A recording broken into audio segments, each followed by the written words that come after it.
और एक बड़ी खबर का रुख कर रहे हैं। एसआई भर्ती पर राजस्थान हाईकोर्ट में सुनवाई जारी थी। अब कल एसआई भर्ती पर सुनवाई होगी। महाधिवक्ता अतिरिक्त महाधिवक्ता ने राज्य सरकार की ओर से बहस की है। याचिका को सारहीन नहीं मानते हुए निस्तारित करने की गुहार लगाई गई है। कोर्ट ने कहा है कि इस मामले में सभी पक्षों को सुनने के बाद ही फैसला दिया जाएगा। सुनवाई कल भी जारी रहेगी। कोर्ट ने कई अहम टिप्पणियां भी इस दौरान की है। यहां कहा गया है कि राजस्थान में जब 6 एजेंसियां इस मामले में इन्वेस्टिगेशन कर चुकी है तो इतनी देरी क्यों की गई और अन्य सभी दस्तावेज कोर्ट के समक्ष रखे जाएं। बड़ी खबर इस वक्त एसआई भर्ती को लेकर कोर्ट में सुनवाई जारी है और इसके बाद अब कल एसआई भर्ती पर फिर से सुनवाई होगी। महाधिवक्ता अतिरिक्त महाधिवक्ता ने राज्य सरकार की ओर से बहस इस भर्ती के संबंध में की है और याचिका को सारहीन नहीं मानते हुए निस्तारित करने की गुहार लगाई है। बड़ी खबर इस वक्त सब इंस्पेक्टर भर्ती परीक्षा 2021 जो मामला तूल पकड़ रहा था, इसको रद्द करने को लेकर, हालांकि राज्य सरकार रद्द नहीं करने को लेकर पक्ष में है। वहां कोर्ट के द्वारा कहा गया है कि इस मामले में सभी पक्षों को सुनने के बाद ही फैसला दिया जाएगा।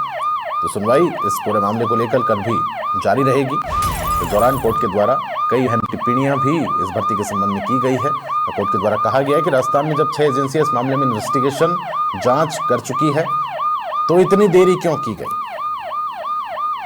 वहीं इसके साथ ही कोर्ट के द्वारा कहा गया है कि अन्य सभी दस्तावेज भी कोर्ट के समक्ष पेश किए जाएं, रखे जाएं।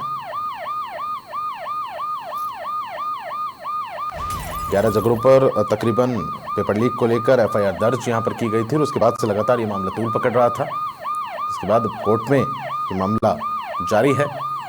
आज भी सुनवाई इस मामले को लेकर की गई। वहीं अब कल भी एसआई भर्ती पर सुनवाई होगी।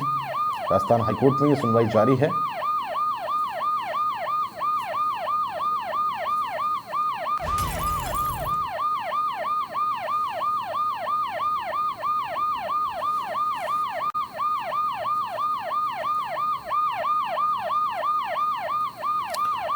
और अधिक जानकारी के साथ ललित शर्मा निजी सलाहकार हमारे साथ जुड़ गए फोन लाइन पर। ललित जी, मेरी आवाज आप तक पहुंच पा रही?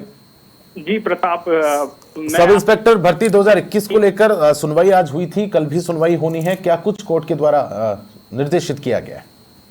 हाँ प्रताप, जो कल भी सुनवाई जारी रहेगी। आज court number 8 justice Sameer Jain ने काफी तल्ख टिप्पणियां की है। राज्य सरकार की ओर से राज्य के महाधिवक्ता राजेंद्र प्रसाद, अतिरिक्त महाधिवक्ता विज्ञान शाह और राजस्थान सरकार की तरफ से कई अधिकारी उपस्थित थे। और कोर्ट ने ये कहा कि भाई ये जो 6 जो जांच एजेंसियां हैं, उन्होंने जब जांच की थी और ये माना था कि इस तरह का जो घटनाक्रम है उसमें कई अनियमितताएं पाई गई है और जो सारा दस्तावेज है वो अदालत के सामने रखा जाए।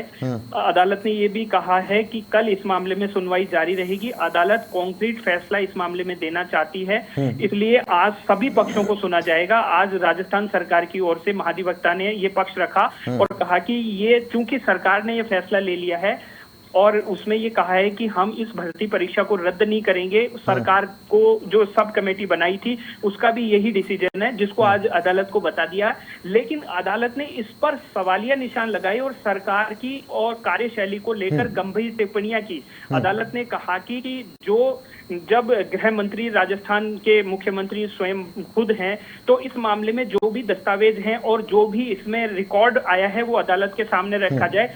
अदालत दूध का दूध और पानी का पानी करना चाहती है। अगर इस मामले में किसी तरह की अनियमितता हुई है तो उसको रिकॉर्ड पर आना चाहिए। और जो लोग हैं जिनमें उन्होंने अदालत ने आज बताया कि ये इन्फेक्शियस जो है, राजस्थान सरकार की ओर से कहा गया है कि ये याचिका है वो इन्फेक्शियस हो गई है। कुल मिलाकर अदालत ने काफी गंभीर टिप्पणियां की और सरकार से इस मामले में पूछा है कि आप जो भी इस मामले से संबंधित दस्तावेज हैं वो अदालत के समक्ष लेके आए। अदालत उनको पूरा डिटेल से सुनेगी। सभी पक्षों को सुनने के बाद इस मामले में कोई कॉन्क्रीट फैसला दिया जाएगा। अच्छा ललित जी, महाधिवक्ता के द्वारा राज्य सरकार की ओर से पक्ष यहाँ पर रखा गया है, वहीं याचिका को सारहीन नहीं मानते हुए निस्तारित करने की गुहार भी यहाँ पर कोर्ट के समक्ष लगाई गई। बिल्कुल। तो इस पूरे मामले को लेकर कल सुनवाई जारी रहेगी। बिल्कुल, कल भी इस मामले में 2 बजे बाद लंच के बाद इस मामले में सुनवाई होगी। आज सुबह से ही इस मामले को लेकर गंभीरता थी और पूरा राजस्थान का मीडिया, जो पिटिशनर याचिकाकर्ता जो इसको रद्द कराना चाह रहे हैं वो याचिकाकर्ता और जो रद्द नहीं कराना चाह रहे हैं वो सुबह से ही अदालत में मौजूद थे। और अब कल पर तक के लिए सुनवाई आगे डेफर कर दी गई है। आखिरी फैसला कब तक के लिए संभावित माना जा रहा है? नहीं, अदालत ने ये साफ कर दिया है। अदालत ने खूब सारी तल्ख टिप्पणियां कर राज्य सरकार से पूरी तरह से इस मामले में निष्पक्ष डिटेल रिपोर्ट मांगी है, जिसके बाद ये अब लग रहा है कि इस मामले में फैसला सभी पक्षों को सुनने के बाद अदालत पूरे इत्मीनान के साथ जारी करेगी। अदालत का ये स्पष्ट रुख भी था कि हम किसी मामले में कोई जल्दबाजी नहीं करना चाहते, सभी पक्षों को सुनने के बाद अदालत इस मामले में फैसला देगी। ठीक है, बहुत शुक्रिया ललित जी तमाम महत्वपूर्ण जानकारी साझा करने के लिए। तो विधि सलाहकार ललित शर्मा हमारे साथ बने हुए थे। एसआई भर्ती मामले को लेकर कोर्ट के अंदर सुनवाई जारी थी और कल भी इस पूरे मामले को लेकर कोर्ट के अंदर सुनवाई होगी।